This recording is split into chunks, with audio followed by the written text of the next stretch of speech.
Bismillahirrahmanirrahim. Assalamualaikum warahmatullahi wabarakatuh. Teman-teman, semoga dalam keadaan sehat selalu. Pada kesempatan kali ini saya akan sedikit menginformasikan tentang boiler setrika uap ini ya teman-teman. Bila kita selesai menyetrika, lebih baiknya air yang di dalam setrika uap ini bisa dibuang ya. Kalau enggak pun enggak masalah, tapi alangkah lebih baiknya dibuang. Caranya ya, ini tekanan di sini masih menunjukkan sekitar 1 bar kurang ya. Nah, ini nanti kita buka saja bagian keran bawah ini seperti ini ya teman-teman. Terbuka seperti ini. Maka uap yang ada di dalam akan mendorong kotoran yang ada di dalam boiler ini ya teman-teman. Seperti ini.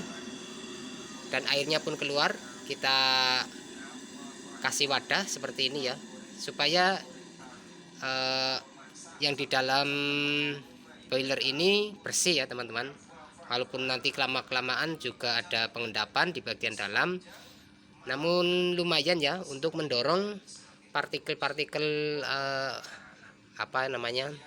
kapur ya yang ada di dalam boiler ini keluar ya. Ini cara yang sering saya lakukan apabila setelah selesai menyetrika dan ada sisa tekanan uap di sini ya, kita buka saja keran bagian bawah ini supaya kotoran yang di dalam boiler ini, residu ya, itu keluar dan mesin tabung ini pun menjadi bersih kembali ya.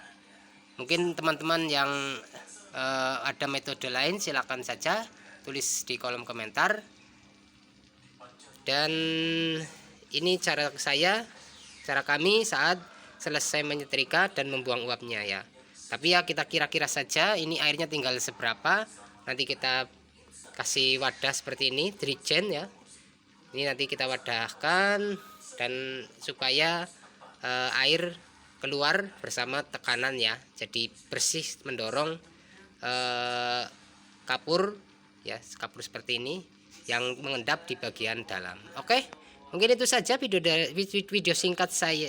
Mungkin itu saja video singkat saya mengenai membuang air yang ada di boiler dalam keadaan setelah digunakan ya. Jadi masih ada tekanan gas di sini, tekanan uap, lalu kita buang. Terima kasih telah menonton. Semoga videonya bermanfaat. Akhir kata, assalamualaikum warahmatullahi wabarakatuh. Alhamdulillah.